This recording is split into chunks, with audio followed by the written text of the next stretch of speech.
हमारे साथ जुड़े रहने के लिए। मैं मथुरा हूँ Govardhan special exclusive talk and cultural show के प्रायोजक हैं Spark Studies in leading institute for preparation of IIT, JEE NEET, AIIMS and foundation और सह प्रायोजक हैं Shri Siddhi Vinayak group of institutions, Jamunavata, Govardhan road, Mathura और एसोसिएट्स हैं VY construction Govardhan, Maharaja group Govardhan, Babulal महाविद्यालय गोवर्धन, श्री गिरिराज मिष्ठान भंडार गोवर्धन, परशुराम शर्मा जिला पंचायत सदस्य वार्ड नंबर 18 भाजपा नेता और श्री ग्रुप मथुरा।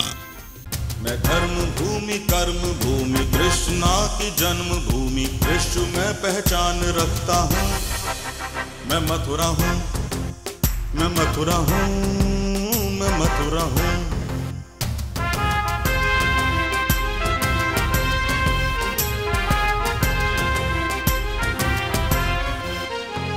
मैं प्रेम हूँ, मैं आस हूँ, मैं श्रद्धा का सैलाब हूँ, हर एक दिल में वास करता हूँ।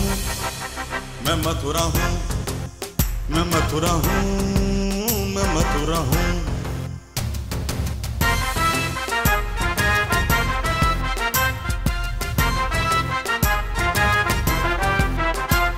हरिदास हूँ, रस खान हूँ, मैं गीता हूँ, पुराण हूँ, मैं एकता का प्रमाण रखता हूँ। मैं मथुरा हूँ, मैं मथुरा हूँ, मैं मथुरा हूँ।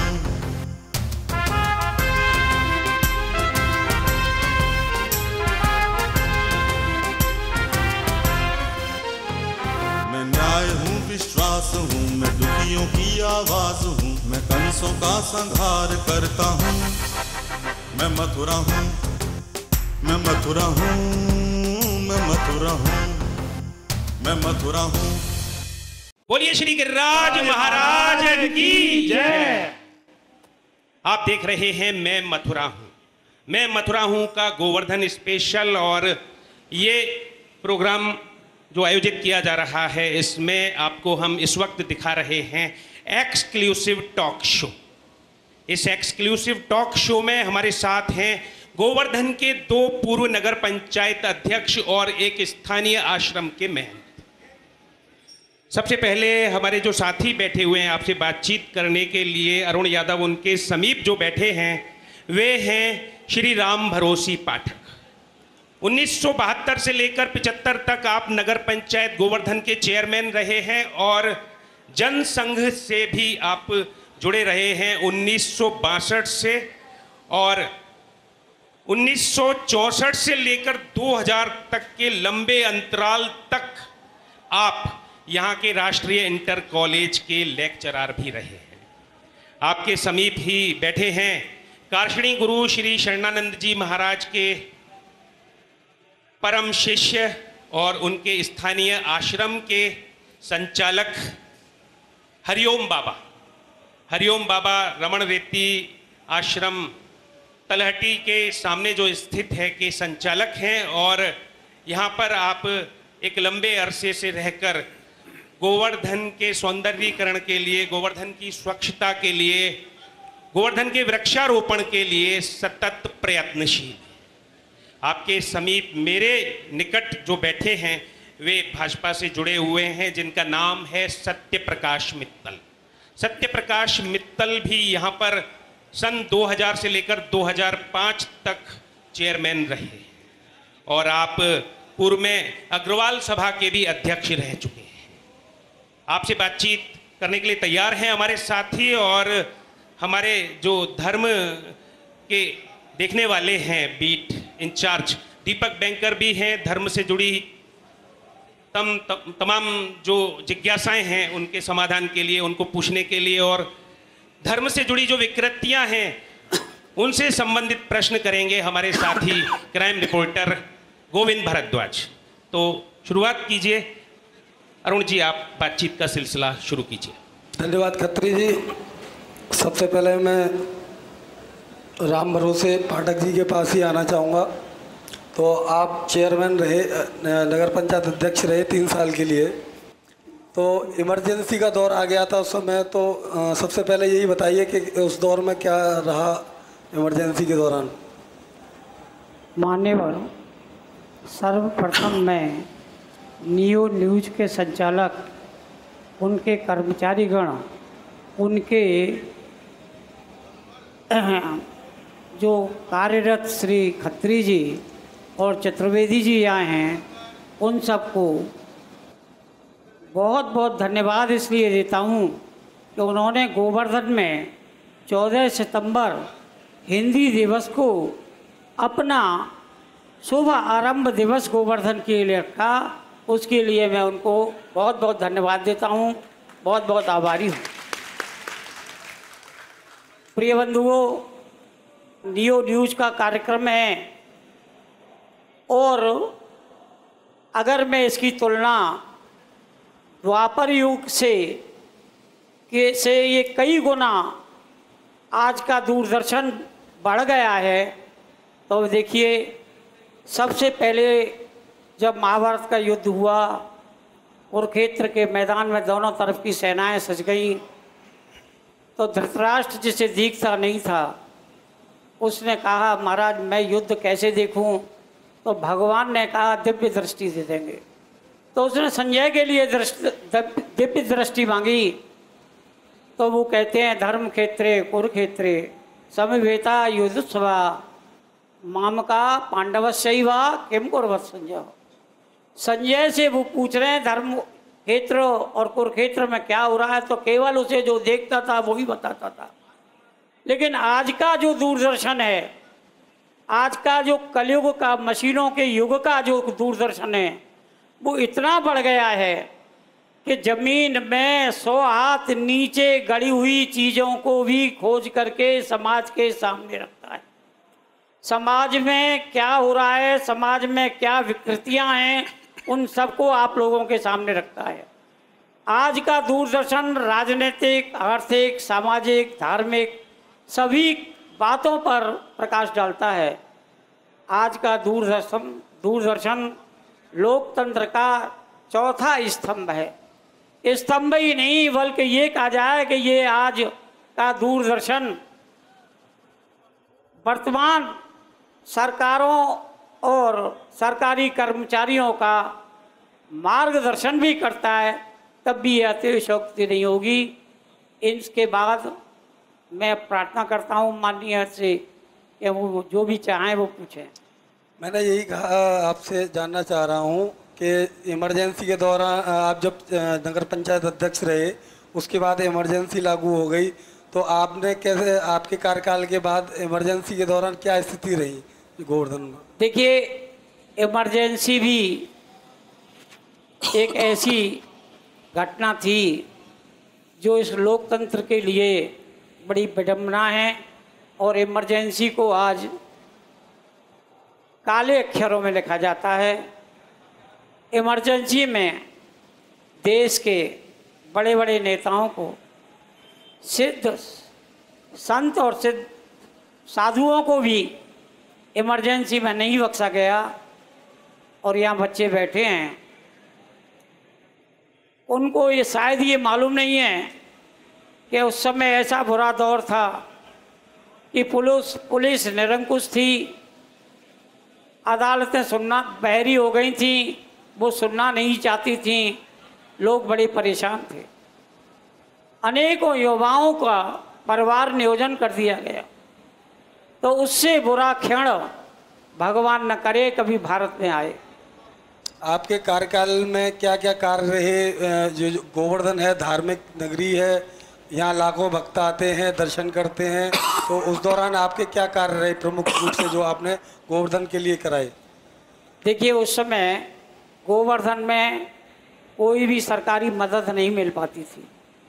अपने ही गांव के पैसे को अर्जित करके थोड़े बहुत कार्य करा दिए जाते थे।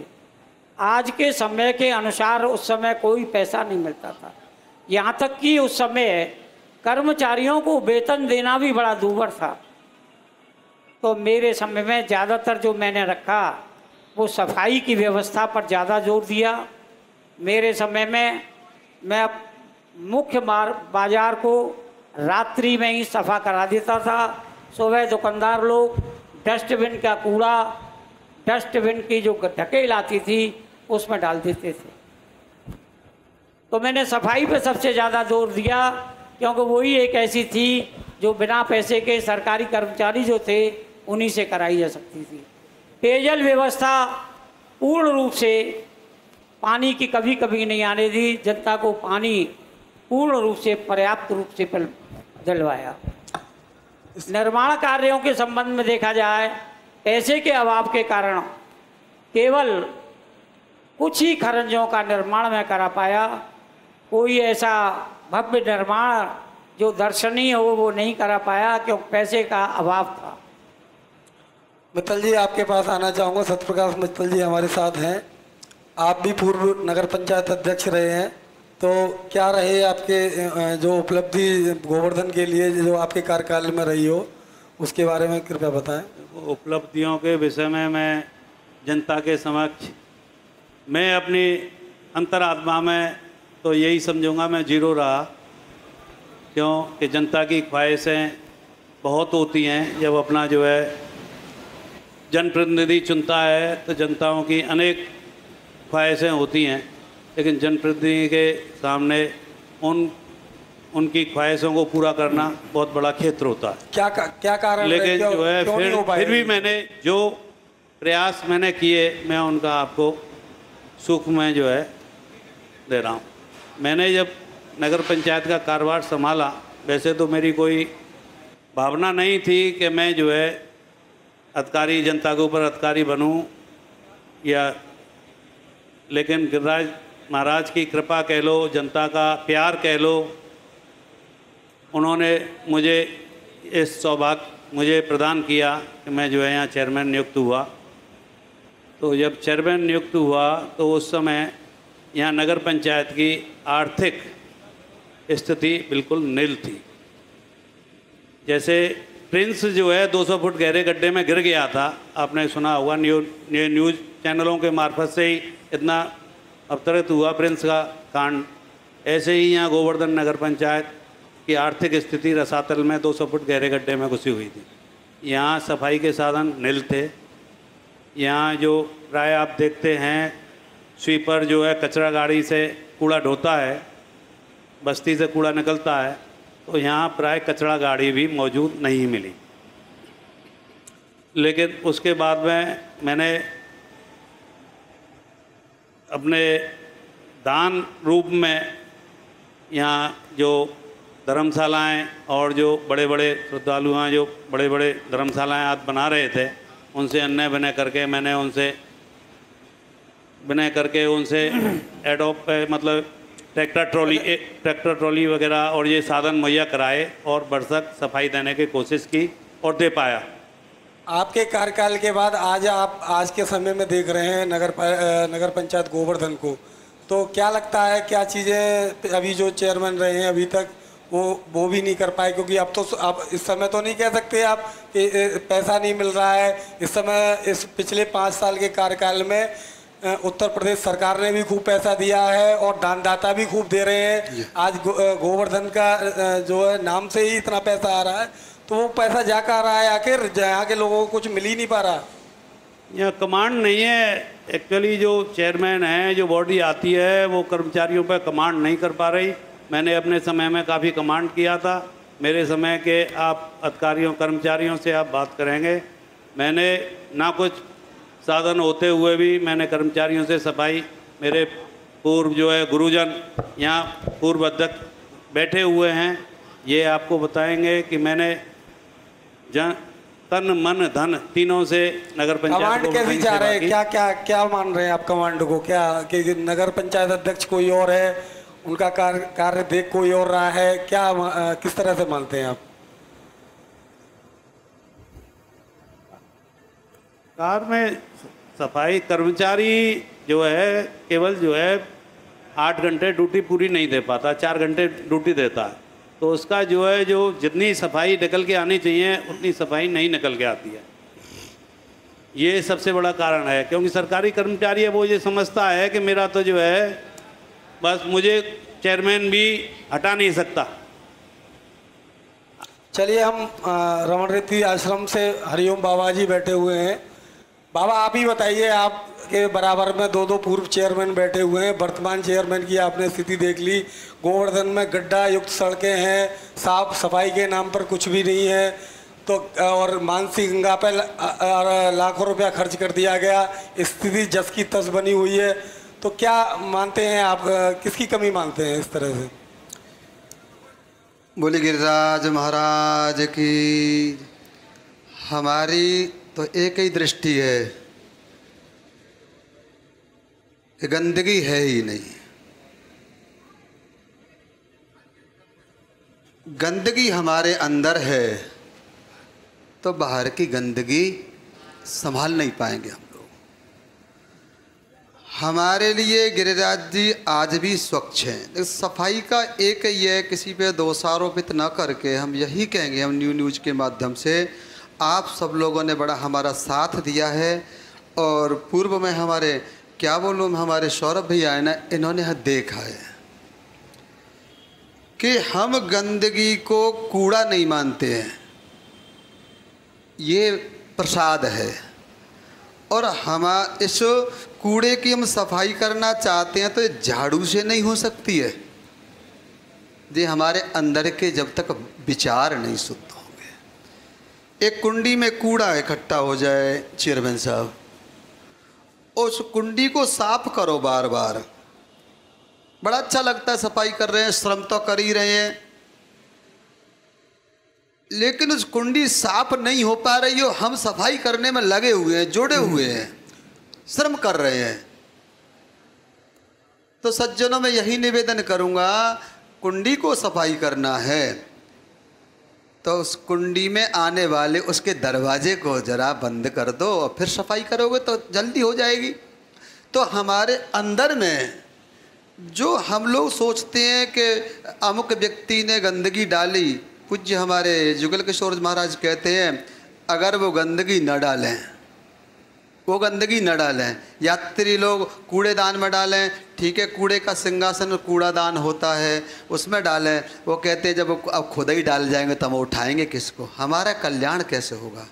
तो हम सब लोग मिलकर के ये सोचें कि गिरिराज जी यानी हमारा हृदय है, अपने हृदय की तरह उसका सम्मान करें। तो मुझे लगता है कि क्या मिला क्या नहीं मिला। तो महाराज जी, जिसको जनता चुन रही है, जिसको नगर पंचायत में भेज रही है, उसका भी तो दायित्व बनता है उस साफ सफाई को, गंदगी को साफ करे, उनको सुख सुविधाएं दे, लाइट की व्यवस्था दे। ये तो डेली वाली चीज़ें हैं। जिस तरह से डेली सामान की ज़रूरत पड़ती है उसी तरह ये प्रतिदिन चाहिए ही चाहिए ये चीज़ें। तो सफाई है, लाइट है, पेयजल है, बढ़िया शुद्ध पेयजल मिलना चाहिए जनता को। वो कर कहाँ पा रहे हैं? सबसे बड़ी समस्या तो ये है। आपके बराबर में दो पूर्व चेयरमैन बैठे हुए हैं, आपने उनका भी कार्यकाल शायद देखा हो। अब पिछले कार्यकाल जो 5 साल हुआ है वो भी आपने देखा है, उस पर बात करिए ना महाराज जी। हम यही निवेदन कर रहे हैं मैं दूंगा कि हमारे चेयरमैन साहब ने अपना किया। या ऐसा तो नहीं तुम्हारी भी जय जय हमारी भी जय जय, ना तुम्हारे ना हमारे। आपके बराबर में दो पूर्व चेयरमैन बैठे हुए हैं, बुराई नहीं लेना चाहते महाराज जी। जी, मैं अपने चेयरमैन साहब की एक बात को मैं सम्मान करूंगा कि हम लोगों को आपस में डर लगता है और मुझे लगता है आपस का डर तो कभी भी ख़त्म होने वाला नहीं है। डर ख़त्म होगा तो आप गिरिराज जी से क्यों नहीं डर जाते हो? तो महाराज जी ये डर तो ख़त्म करना पड़ेगा, किसी को तो खड़ा होना पड़ेगा। देखो, जब खड़े होंगे तभी तो 4 लोग आपके साथ जुड़ेंगे। मुझे लगता है खड़े हो जाते हैं ना, लोग खड़े हो जाते हैं। मैं उन खड़े लोगों को देखता हूँ कितने लोगों को बैठा लेते हैं।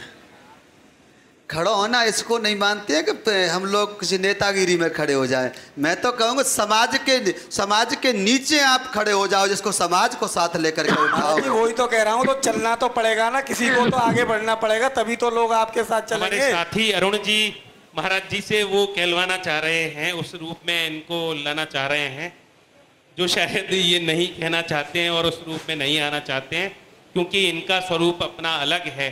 महंत हैं आप।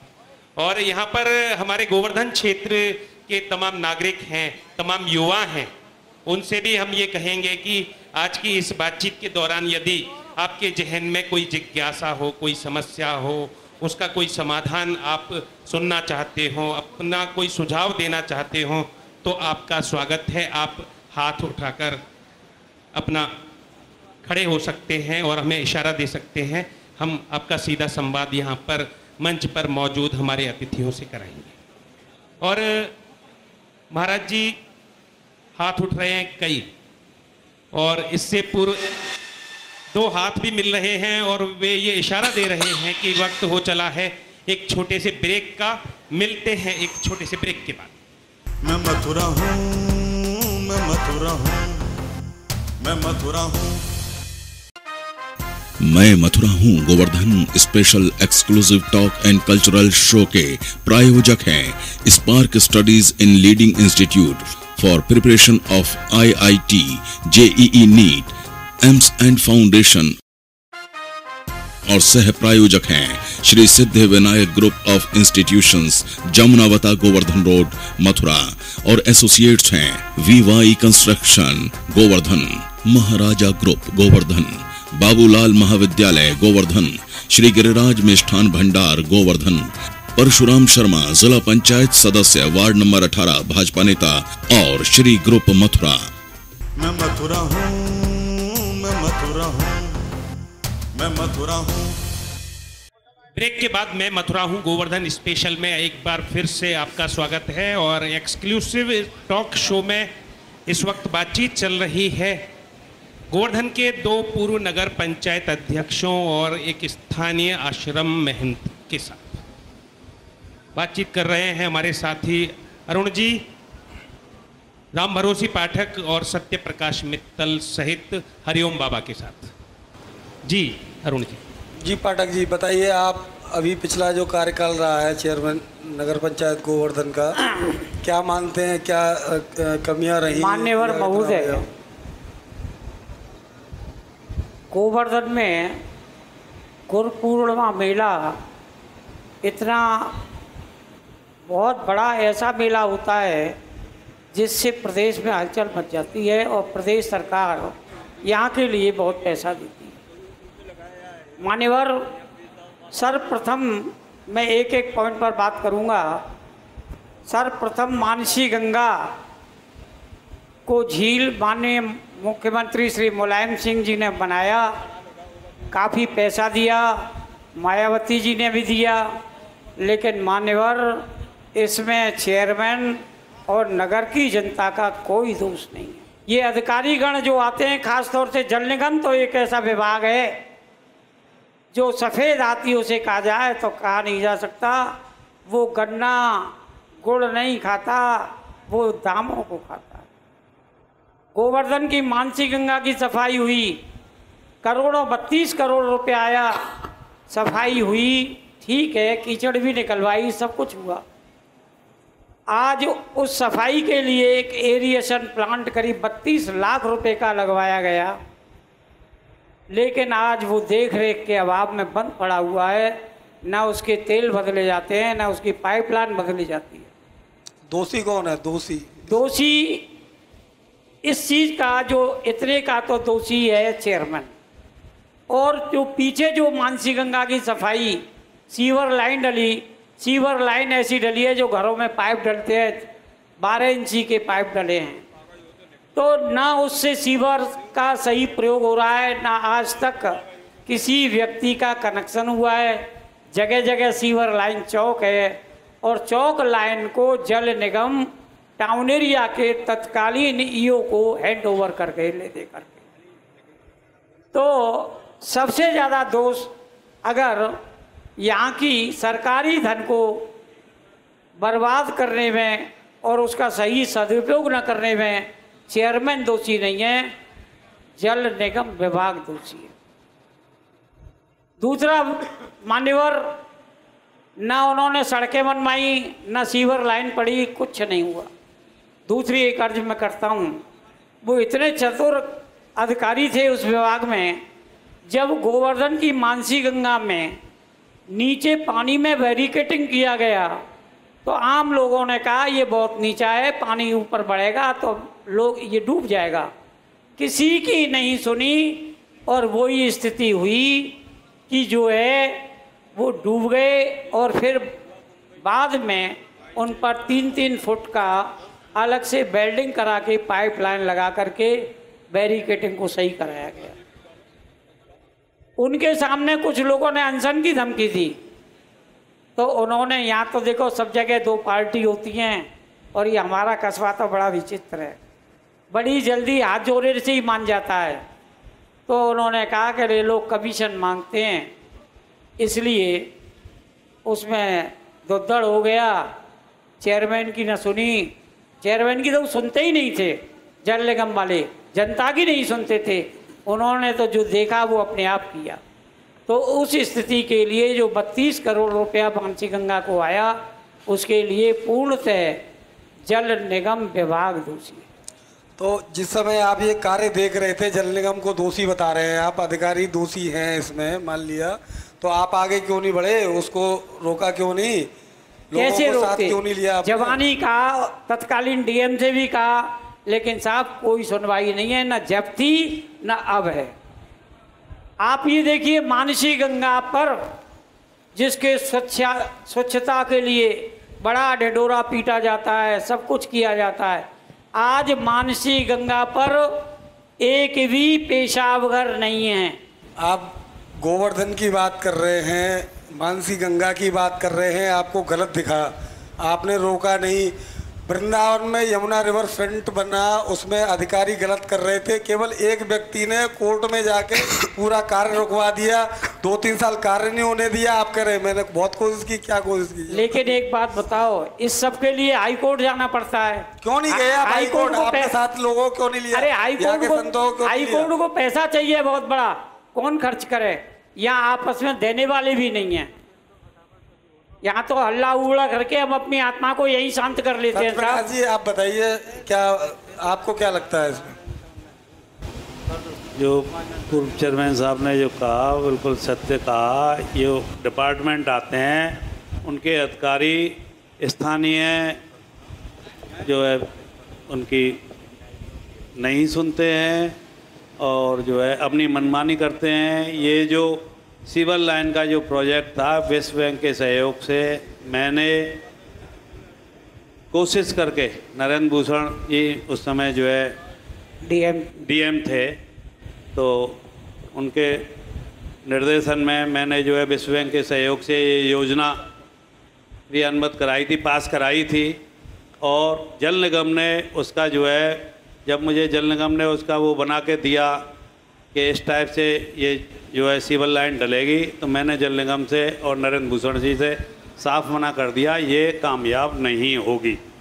एक मानसी गंगा के पास में ब्रह्मकुंड नाम से छोटा कुंड है, उसमें प्राय हमारे ऊपर का जो ऊंचा क्षेत्र है, उसका सारा जो वेस्टेज पानी है, कहना चाहिए, मैं यहाँ बैठ के नहीं कह सकता, सारा कुछ उसमें जाता है। तो उसका एकमात्र साधन उसमें जो है ब्रह्मकुंड में जाता था, जबकि ब्रह्मकुंड में हमारी पूजनीय क्या पूरे करोड़ों देशवासियों की, पूरे देश की, पूरे विश्व की गिरिराज सलाहें उसमें मौजूद हैं, उसमें मुझसे देखा नहीं गया। मैंने उसको जल निगम से काफ़ी प्रार्थना की, नरेंद्र भूषण जी से ही प्रार्थना की। आपने प्रार्थना की, आप कोर्ट क्यों नहीं गए? हाई कोर्ट जाते वहाँ से? मैं बता रहा हूँ, एक मिनट। मैंने नरेंद्र भूषण जी ने उसका सफाई के लिए वो लगाया, कैंप लगाया, उसकी सफाई की गई, उसको रुकवाया। उसके बाद में जल निगम ने बिल्कुल हाथ खड़े कर दिए कि इस सीवेज को निकालने के लिए हमारे पास प्लान फेल है। मैंने उस समय अपने विवेक से मात्र 25-30 हज़ार रुपये लगा के उस प्रोजेक्ट को, पंपिंग हाउस को चालू कराया। और मेरे समक्ष पूर्व जो है बैठे हुए हैं, ये बताएंगे कि मेरे कार्यकाल तक वो जो है पंपिंग स्टेशन चालू रहा कि नहीं रहा। बिल्कुल मैं यही तो कह रहा हूँ, आप कोर्ट क्यों नहीं गए, उसको क्यों नहीं रुकवाया जब वो सही चीज़ थी नहीं, गलत थी? तो अब पाठक जी तो कह रहे हैं कि मेरे पास पैसा नहीं था। आपका तो बड़ा बड़ा काम है गोवर्धन में, तो हमारे आपके पास बिल्डिंग मटेरियल का काम है, आप तो ये कह ही नहीं सकते कि मेरे पास पैसा नहीं था। नहीं, पैसा था, लेकिन हम बिजनेसमैन आदमी हैं, हमको रोजाना रोटी कमानी है। अच्छा, रोटी कमानी है रोजाना, बच्चों को पढ़ाना है, लिखाना है। अगर हाई कोर्ट और उसमें ही डोलते रहेंगे तो अपना अच्छा व्यापार कौन मित्तल जी, देखेगा? चलिए, भाई एक साहब, के पास पैसा नहीं है, एक के पास समय नहीं है, तो कराएगा कौन, ये तो बता दीजिए। बहुत कह रहे हैं कि अच्छे मेरे को पैसे माहौल में दीजिए। चल रही है बातचीत, और जी। जो अरुण जी ने एक बिंदु छेड़ा है उसको लेकर जो बातें आ रही हैं उनका एक लब्बुलुआब ये आ रहा है कि आज सभी लोग ये चाहते हैं कि भगत सिंह तो कोर्ट पैदा हो, लेकिन वो हमारे घर में नहीं, पड़ोस के घर में। नहीं, क्यों, हम सही कह रहे हैं ना? ऐसी बात नहीं है। और जो पदों पर सुशोभित होते लोग हैं वे भी अपनी जिम्मेदारियों से बचते हैं। एक जब सत्ता में होते हैं, जब वे पद पर होते हैं, बस तभी तक वो एक्टिव रहते हैं। और हम आपसे पूछते हैं, जो क्षेत्रीय बाशिंदे हैं वो क्या कहते हैं? अभी हाथ उठा रहे थे आप, भैया आप बताइए। एक राज तराटी में दूध आता है, ये गंदगी अमानों को जाते हैं, नहीं जो दूध व्यर्थ हो रहा है तराटी में, जो चढ़ाया जाता है दूध गोवर्धन पर, ये हमारे भी जहन में वो दूध आ व्यर्थ रहा जा था रहा कि है, इस पर प्रश्न वो मैं उठना है जी। लेकिन हम ये सोच रहे थे कि थोड़ा सा अभी आप बातचीत को आगे बढ़ाएं, तो वो प्रश्न आ गया। महाराज जी आप बताएं, इस दूध के विषय में क्या जानकारी रखते हैं? पूर्व में इसे लेकर तरह तरह की योजनाएं बनी और ये कहा गया कि ऐसा होगा वैसा होगा और इस दूध का नष्टीकरण नहीं होगा, किसी न किसी को लाभ पहुंचाएगा, कहीं पहुंच जाएगा। ये क्या हुआ फिर उसका? पूर्व में जो गिरिराज जी पे जो दूध चढ़ाया जाता था, चढ़े हुए दूध को पहले एकत्रित कर लिया जाता था और उस दूध को उन तक पहुंचाया जाता था, उनको आमंत्रण दिया जाता था, वो उस दूध को ले जा कर के अपने उन छोटे परिवार वाले जो थे उस दूध को प्रयोग में लेते थे।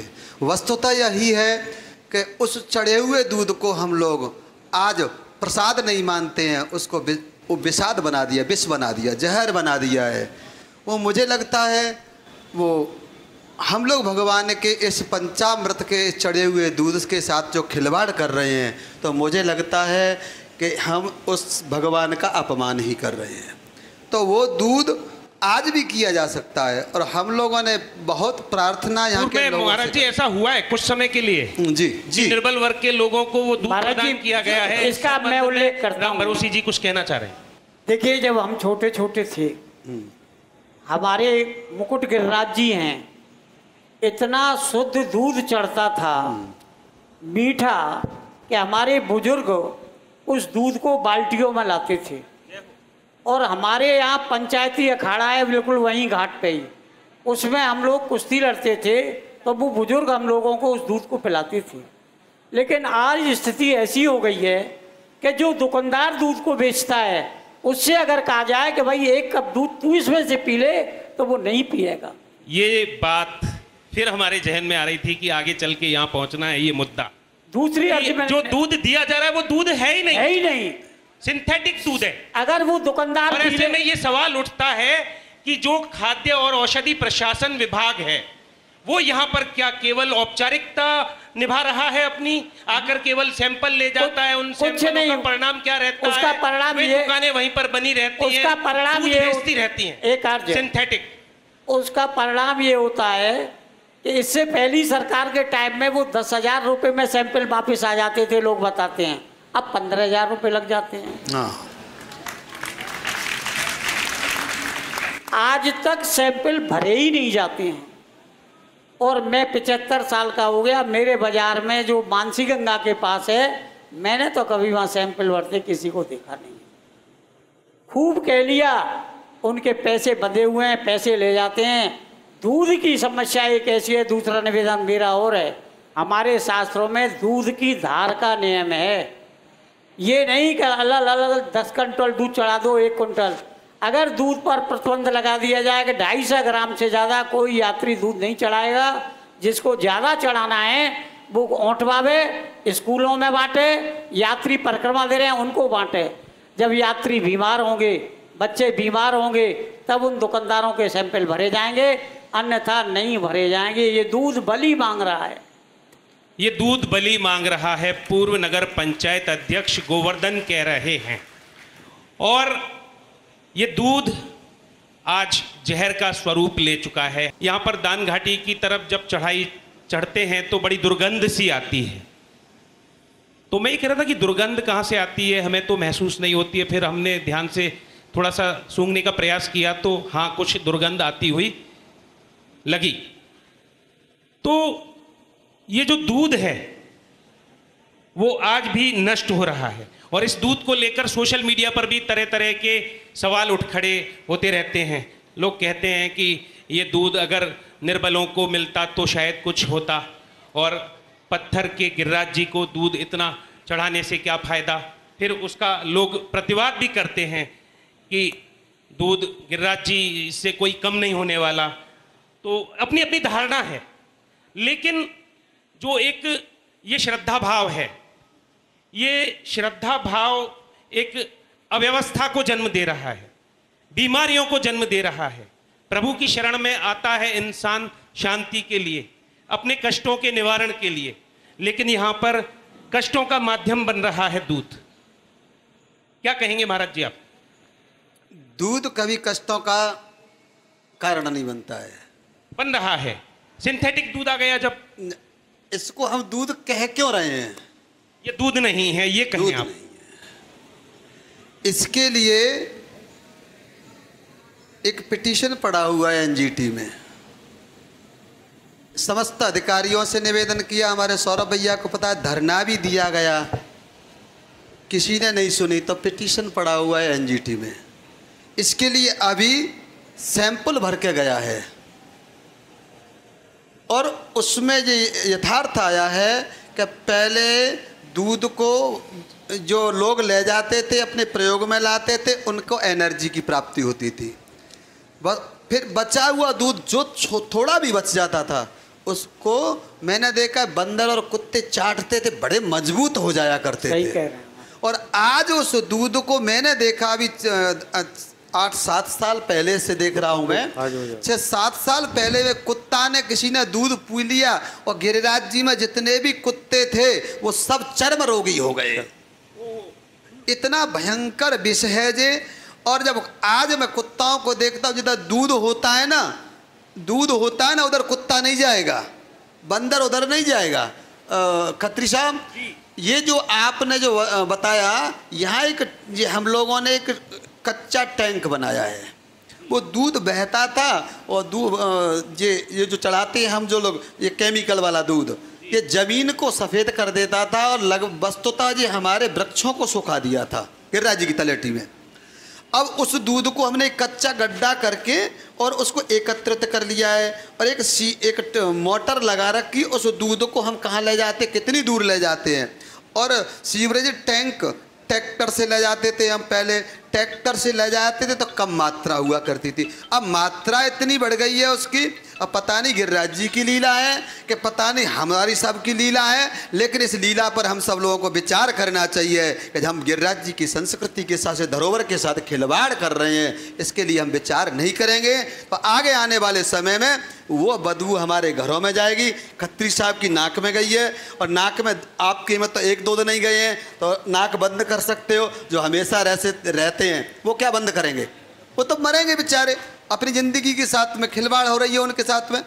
तो इसके लिए हम लोग न केवल हमारे आने वाले गिरिराज जी के भक्त ही दोषी हैं, और न केवल यहाँ के स्थानीय लोगों को भी ध्यान देना चाहिए, वो चाहे संत हो, चाहे हमारे आदरणीय चेयरमैन साहब हो, समाज के जो वरिष्ठ लोग हैं वो ध्यान दें, और ध्यान देंगे तो मुझे लगता है बहुत जल्दी निष्कर्ष निकल कर आया है एक गंभीर मसले का, जो गोवर्धन का है, दूध का, आस्था से जुड़ा हुआ ये मसला है।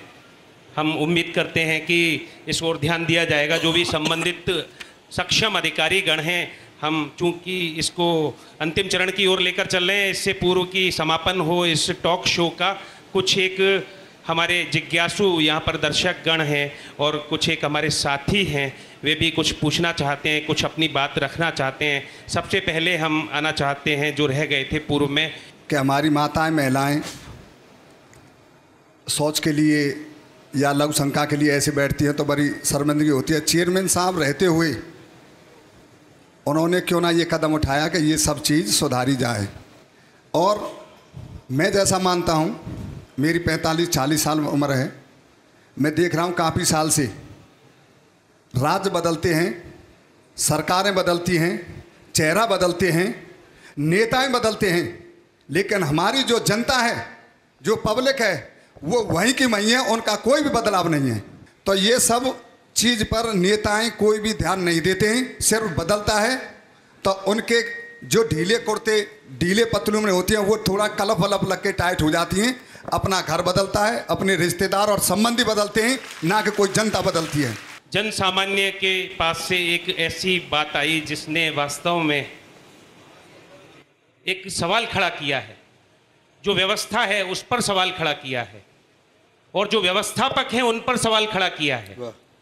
जो हमारे पूर्व नगर पंचायत अध्यक्ष पाठक जी हैं, वो तो बहुत पुराने हो गए, 75 साल की आयु है उनकी, और 72 से 75 तक रहे, इमरजेंसी आ गई, पूरा कार्यकाल भी नहीं हो पाया उनका, और कह रहे थे कि उनके समय में इतना फंड भी नहीं आता था। लेकिन जो दूसरे पूर्व नगर पंचायत अध्यक्ष हैं, उनके समक्ष ये सवाल रखा जा सकता है, उनसे ये कहा जा सकता है कि जो अभी प्रश्न उठाया गया है वो आपके लिए उठाया गया है, तो क्या कहेंगे आप कि जब आप चेयरमैन थे तब आपने ये लघु शंका आदि की व्यवस्था क्यों नहीं कराई, जो अब थोड़े समय पूर्व यहाँ पर उज्ज्वल ब्रज संस्था के माध्यम से मथुरा वृंदावन विकास प्राधिकरण द्वारा कराई गई है। हालांकि अभी भी वो अपर्याप्त संख्या में है, जो भी व्यवस्था है, जो भी शौचालय आदि स्थापित यहाँ पर किए गए हैं वो कम हैं। यदि हम वैष्णो देवी जाते हैं तो वहाँ पर श्राइन बोर्ड बना हुआ है, यहाँ पर भी कहा गया था कि वैष्णो देवी श्राइन बोर्ड की तरह से एक बोर्ड बनेगा। कहाँ पर है वो बोर्ड, क्या कर रहा है वो बोर्ड, नहीं पता। लेकिन आप ये बताएं कि आपने कितने प्रयास किए मित्तल साहब अपने कार्यकाल में, जो समस्या सामने आई है उसके निवारण के लिए।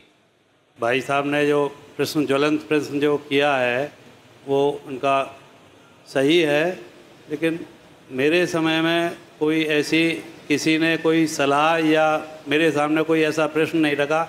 नहीं, मैं सत्य कहता हूँ, मैं ज़रूर जो है वहाँ जो है इस व्यवस्था को पूर्ण कराता। अब मेरी जगह अगर अरुण जी होते ना तो आपसे यही कहते कि आपने क्यों नहीं किया। जी, खड़ी खड़ी भाषा में अरुण जी कह दो, आपको किस लिए चुना था, कह दो ना आप। नहीं बताओ, ये कह रहे हैं कि मेरे सामने यदि किसी ने इस समस्या को रखा होता, उठाया होता, तो मैंने जरूर कुछ किया होता, कराया होता। वार्ड के मेंबर जो आपको होते हैं, कराने के लिए ही तो चुना था। मैंने अपने समय में बहुत काम कराए जो मेरे समझ में थे। काफ़ी एरिया जो है गोवर्धन का ऐसा था जहाँ बारिशों के दिनों में बच्चे पढ़ने नहीं जा सकते थे, पानी भरा रहता था कम से कम 2-2 फीट। लेकिन वहाँ मैंने सिविल लाइन डलवाई, सिविल लाइन डलवा के खरंजा बनवाया और रोडें सही कराई, और काफ़ी जो करने लायक काम था। लाइट का पूरा गोवर्धन का पूरा लाइट का पूरी वायरिंग चेंज कराई, नहीं कर पाए आप। और वेद प्रकाश है हमारे साथी, मैंने कहा जनता वेद जी क्या कहना चाहते हैं आप बताइए। वेद जी एक मिनट मित्तल साहब। महाराज जी, मेरा सवाल ये है कि बड़ी जो परिक्रमा मार्ग है जहाँ एक कुआं है, एक दूध का कुआं है, जो दानघाटी मंदिर में दूध चढ़ाया जाता है वो अंडरग्राउंड नालियों के जरिए इस कुएं में आ जाता है। कुआं जब भर जाता है तो ओवरफ्लो होकर वो दूध यहाँ एक शायद कोई सरोवर सा बनाया है जिसमें जाता है। जहाँ से जो कुआं है वहाँ परिक्रमार्थी जैसे ही घुसते हैं तो इतनी दुर्गंध का उन्हें सामना करना पड़ता है, और वहाँ जो धर्मशालाएं हैं वहाँ कोई श्रद्धालु टिक कर नहीं देता है उस दुर्गंध की वजह से। तो ये कैसी आस्था है जिसके चलते जो गिरिराज जी के भक्त दूर दराज से आते हैं वो एक गलत छवि गिरिराज जी की लेकर जाते हैं, उन्हें असुविधा होती है और दुर्गंध का सामना करना पड़ता है। बिल्कुल ठीक कह रहे हैं, मैं आपकी बात से बहुत ज़्यादा खुश हो रहा हूँ। इस संबंध में मैं 2-3 सुझाव देना चाहता हूँ साहब। देखिए, यहाँ के जो शिक्षित परिवार हैं वो तो यात्रियों को सलाह देते हैं कि भाई दूध पाव चढ़ाइए, प्रसाद लगाइए, बांटिए, भंडारे कीजिए, लेकिन कुछ लोग नहीं मानते हैं। तो इसके लिए अगर थोड़े बहुत दिन प्रशासन सहयोग दे दे कि 250 ग्राम से ज़्यादा दूध नहीं चढ़ाएंगे, और दूध चढ़ाने के अलावा जितना पैसा आपने दूध में बोला है उसमें कम करके गर्म करा करके बच्चों को या यात्रियों को बांटते हैं, तो उससे क्या होगा, एक तो ये केमिकल दूध जो चलता है इसकी प्रथा खत्म हो जाएगी। पानी मिलने की प्रथा तो बनी रहेगी, लेकिन केमिकल नहीं देंगे दुकानदार, क्योंकि उससे बीमार हो जाएंगे। दूसरा निवेदन में ये है कि हम समाज के लोग नहीं कर पाते हैं, जनता नहीं कर पाती है, लेकिन प्रशासन का ऐसा भूत होता है यदि वो थोड़ा सा सख्ती कर दे तो दूध कम चढ़ना शुरू हो जाए, दूध की बटाई शुरू हो जाए, दूध का प्रयोग प्रसाद में हो जाए। वक्त हो चला है एक छोटे से ब्रेक का, मिलते हैं एक छोटे से ब्रेक के बाद। मैं मथुरा हूँ, मैं मथुरा हूँ, मैं मथुरा हूँ। मैं मथुरा हूँ Govardhan special exclusive talk and cultural show के प्रायोजक हैं Spark Studies in leading institute for preparation of IIT, JEE NEET, AIIMS and foundation और सह प्रायोजक हैं Shri Siddh Vinayak group of institutions, Jamunavata, Govardhan road, Mathura और एसोसिएट्स हैं VY construction Govardhan, Maharaja group Govardhan, Babulal महाविद्यालय गोवर्धन, श्री गिरिराज मिष्ठान भंडार गोवर्धन, परशुराम शर्मा जिला पंचायत सदस्य वार्ड नंबर 18 भाजपा नेता और श्री ग्रुप मथुरा। मैं मथुरा हूँ, मैं मथुरा हूँ, मैं मथुरा हूँ। ब्रेक के बाद मैं मथुरा हूँ गोवर्धन स्पेशल में एक बार फिर से आपका स्वागत है। इससे पूर्व की हम इस चर्चा को, इस वार्ता को समापन की ओर ले चलें। यहाँ पर हमारे देश के भविष्य हैं, युवा पीढ़ी है।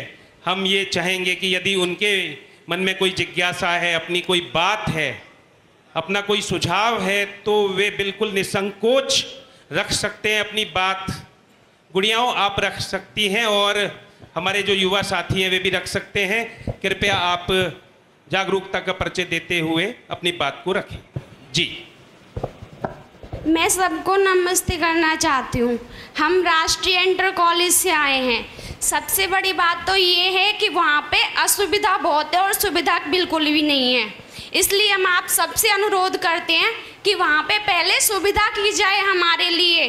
कोई हमसे पूछता है कि आप कौन से कॉलेज में जाते हो, तो हम उन्हें हंस के बताते हैं और वो क्या कहते हैं कि वो कॉलेज, वो तो बहुत गंदा कॉलेज है, उसमें कोई भी सुविधा नहीं है, असुविधा ज़्यादा है। तो हम आपसे ये पूछना चाह रहे हैं कि वो है तो सरकारी कॉलेज, पर उसमें इतनी सुविधा क्यों नहीं है कि हम बच्चे स्कूल आने में शर्माते हैं। आप समझ गए होंगे इस तरह की पाठक जी, आप समझ गए होंगे 1964 से लेकर 2000 तक जहाँ के आप लेक्चरार रहे, वहाँ की ये बालिकाएं हैं आज सामने आपके, और इनके भाव को समझ रहे होंगे कि क्या सुविधाएं नहीं है। जिन असुविधाओं की बात आप परिक्रमार्थियों के लिए कर रहे हैं, जिनकी चर्चा यहाँ पर हो रही है, वो सुविधाएं इन बालिकाओं को भी मुहैया नहीं है। इन्होंने स्वयं से जुड़ी हुई एक गंभीर समस्या रखी है बालिकाओं ने। देखिए श्रीमान जी, जिस समय हम थे तो हम नगर में, ये लाला बैठे हैं, इनके बाबा थे, उनसे हमने पेशाब घर बनवाए। और आज हैं कि नहीं ये तो मैं नहीं कह सकता, लेकिन मैं रिटायर्ड हुआ हूँ 70 में, जब तक वो पेशाब घर थे। पानी की टंकी भी थी, पंखे भी लगे हुए थे, सब कुछ सुविधाएं थी और एक वातावरण ऐसा था कि वहाँ किसी अनुशासनहीनता की गुंजाइश नहीं थी।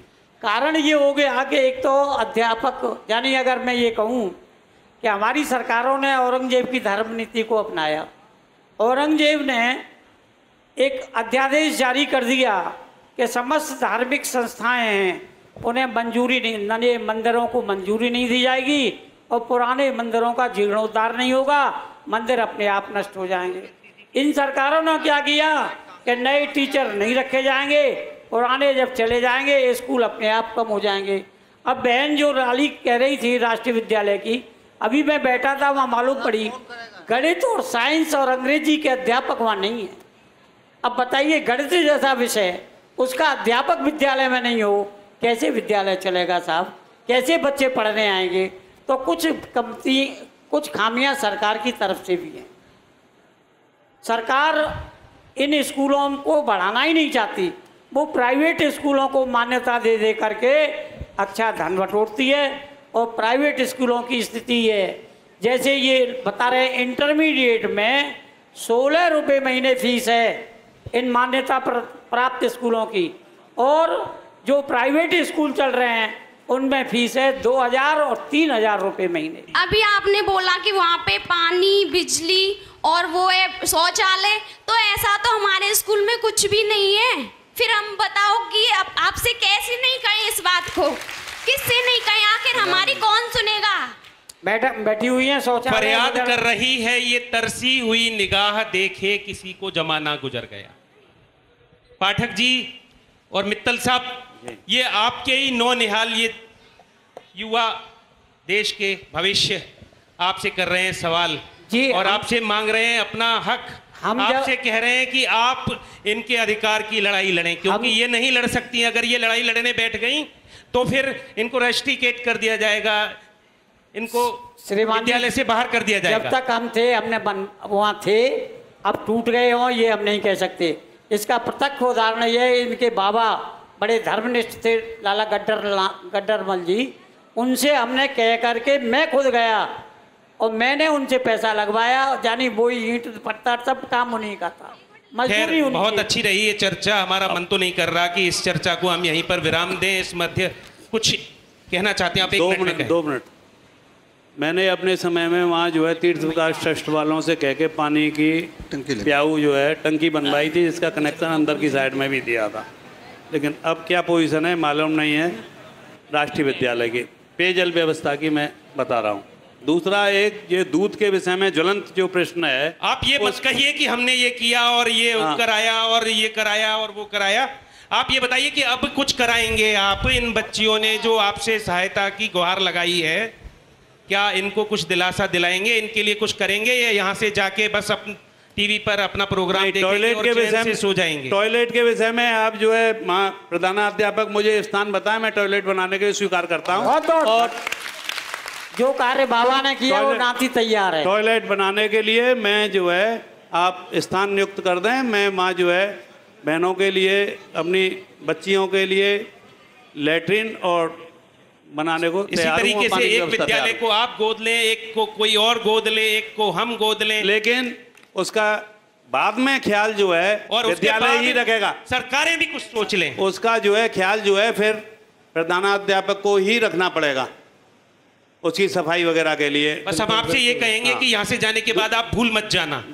और एक और हमारा युवा साथी, एक छात्र कुछ कहना चाहता है, उसकी क्या पीर है? मेरा सवाल है कि बिजली की बहुत अधिक परेशानी है वहाँ पर। पंखे नहीं है, मीठा पानी भी नहीं है, तो बच्चे पढ़ेंगे कैसे? आखिर कैसे वो पढ़ेंगे?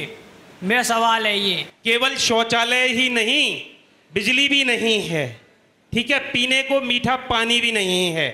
और ये कह रहे थे कि जब से ऊर्जा मंत्री बने हैं यहाँ के, यहीं के रहने वाले हैं वो तो। जी साहब। गाठोली। कौन सा गांव है उनका? मित्तल साहब। गाठोली। अब बिजली कैसी आ रही है इस समय? तो बहुत अच्छी आ रही है ना, पूरे जिले में अच्छी आ रही है ना। दिन में आती है ना रात में आती है, पता नहीं कब आती है और चली जाती है, एक नहीं पता रहता। ये तालियां आप किस लिए बजा रहे हो? ये अरुण यादव बोल रहे हैं, नियो न्यूज के, इसलिए तालियां इनका समर्थन है या इनकी बात का समर्थन है? इनकी बात का समर्थन है सर। इनकी बात का समर्थन है। हाथ उठाकर बताइए कितनों का समर्थन है? बात का समर्थन है कि बिजली नहीं आती है। बिजली आती है? नहीं आती है। नहीं आती है। आती तो है, कभी कभी आती है, बहुत कम आती है। और ये ऊर्जा मंत्री जी का क्षेत्र है, गृह निवास क्षेत्र है उनका, सर गाठौली का क्षेत्र है। सर मैं जो चेयरमैन साहब बैठे हैं, जिस पार्टी से ऊर्जा मंत्री जी हैं, बीजेपी से, ये भी उन्हीं से जुड़े रहे हैं। चाहे तो ये काम करवा सकते हैं सर। ये इसमें ये काम करवा नहीं सके भले, लेकिन उनको बता सकते हैं, ये समस्याओं को उठा सकते हैं, उनके प्रतिनिधि के रूप में हम यहाँ पर इनको मान सकते हैं। आज तक ब्रज के विकास के नाम पर, चाहे वो आश्रम हो, संस्था हो या चेयरमैन हो, कोई भी राजनीतिक पार्टियां हो, उसकी सिर्फ आत्मा से खिलवाड़ किया है। इन्होंने अपने निजी स्वार्थ और अपनी रोटियां सेक करके राजनीतिक हत्या की है। मेरी ये प्रार्थना है आपसे कि हमारे देश में बेटियां, बहू और हमारे देश के जो भी लड़कियां, बेटियां, बहू हैं, उनकी सुरक्षा नहीं है।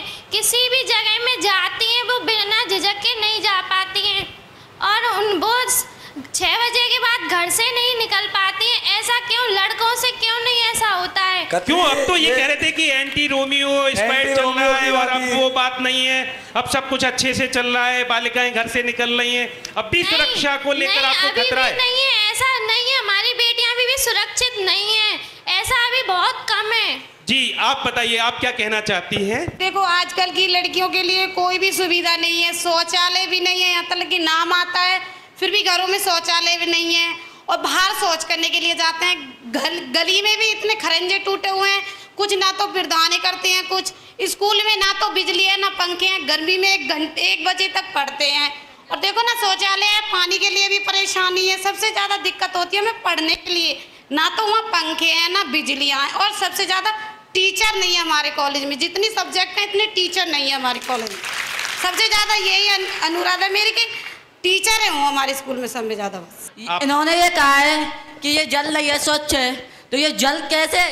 क्योंकि यहाँ गंदगियाँ फैली रहती है रोडों पे ये कह रहे हैं हम स्वच्छ करते हैं रोडों को, ये क्या गंदगियाँ सब जगह फैली रहती हैं, हर जगह रोज देखते हैं, रोज आते हैं, रोज जाते हैं। तुम ही भविष्य हो मेरे भारत विशाल के, और ये भविष्य बता रहा है अपना भविष्य कि वर्तमान तो अच्छा चल नहीं रहा है, भविष्य कैसे संवरेगा। कुछ कहना चाह रहे थे आप बहुत जल्दी से, 1 मिनट में अपनी बात। पाठक जी, क्या ये सरकार तक और जिला लेवल के अधिकारियों तक ये सब वार्ता पहुंचेगी? बिल्कुल, जिला लेवल तक नहीं और उससे ऊपर तक पहुंचेगी, मंडल तक पहुंचेगी और शासन प्रशासन तक पहुंचेगी, केंद्र और राज्य दोनों तक पहुंचेगी। कारण ये है कि नियो न्यूज ने जितना ब्रिज का विकास में सहयोग दिया है, क्योंकि बड़े बड़े चैनल तो यहाँ आ नहीं पाते हैं, आपसे ही एक उम्मीद है कि आप ही इसको सरकार तक पहुँचाएं। आपको हमसे उम्मीद है, हमको आपसे उम्मीद है, और हम सबसे आम जनमानस को उम्मीद है। हम उन उम्मीदों पर खरे उतरें, ऐसा हम प्रयास करेंगे, मिलकर प्रयास करेंगे। मित्तल साहब आप भी कह दो 1 लाइन में अपनी बात। दूध के विषय में जो जलन समस्या थी, मैं ये चाह रहा हूँ मंदिरों में एक दूध बैंक बने, और दूध बैंक है जिसको किसी को मंदिर में दूध चढ़ाना है तो 250 ग्राम दूध चढ़ाए, बाकी का दूध का दान मंदिरों में कर दे। जैसे मेहंदीपुर बालाजी वगैरह में सवा मनी का भोग लगता है, वो सवा मनी का पैसा चार्ज करा लेते हैं, बाकी का जितनी आवश्यकता होती है उतनी आवश्यकता के अनुसार प्रसाद दे देते हैं। बाकी प्रसाद को वो जो है गरीबों में आवश्यकता अनुसार, कहीं कोई फ्लड आती है, कुछ आती है तो भेजते हैं। देखा तो मैं दूध की एक बैंक गोवर्धन स्पेशल और इसका टॉक शो, इस टॉक शो में हमारे साथ रहे गोवर्धन के 2 नगर पंचायत अध्यक्ष पूर्व के, एक रहे थे इमरजेंसी से पूर्व तक राम भरोसी पाठक, और दूसरे सत्य प्रकाश मित्तल 2000 से लेकर 2005 तक जो रहे, और बीच में आपके रहे कारशनी गुरु श्री शरणानंद जी महाराज के आश्रम के महंत हरिओम बाबा। विभिन्न समसामयिक सवालों को लेकर आपसे खास बातचीत हमारे साथी अरुण यादव द्वारा की गई, और जो हमारे अन्य साथी हैं उनके द्वारा भी अपने प्रश्न पूछे गए। यहाँ पर आए हुए हमारे तमाम दर्शकों ने अपने प्रश्न पूछे, हमारे देश के भविष्य ने अपने प्रश्न पूछे, हमने सबको मौका दिया। काफ़ी ने प्रश्न पूछे, काफ़ी अभी भी हाथ उठा रहे हैं, अभी और भी हमारे अतिथि आ रहे हैं। काफ़ी समस्याएं अभी सामने आ गई हैं, मेन समस्याएं आ गई हैं, अभी काफ़ी रह गई हैं, उनके साथ आपका तारुफ कराएंगे, जारी रखेंगे। मैं मथुरा हूँ गोवर्धन स्पेशल, आप देखते रहिए, नियो न्यूज जारी है। मैं मथुरा हूँ गोवर्धन स्पेशल। नमस्कार।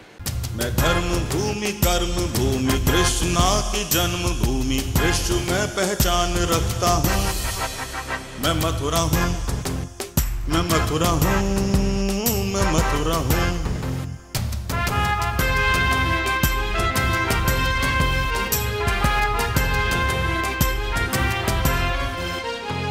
मैं प्रेम हूँ, मैं आस हूँ, मैं श्रद्धा का सैलाब हूँ, हर एक दिल में वास करता हूँ। मैं मथुरा हूँ, मैं मथुरा हूँ, मैं मथुरा हूँ।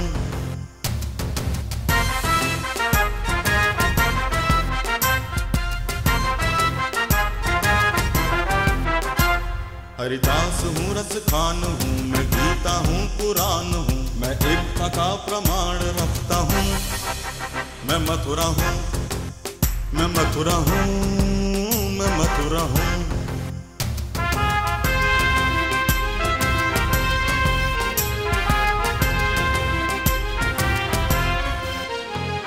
मैं न्याय हूँ, विश्वास हूँ, मैं दुखियों की आवाज हूँ, मैं कंसों का संहार करता हूँ। मैं मथुरा हूँ, मैं मथुरा हूँ, मैं मथुरा हूँ, मैं मथुरा हूँ।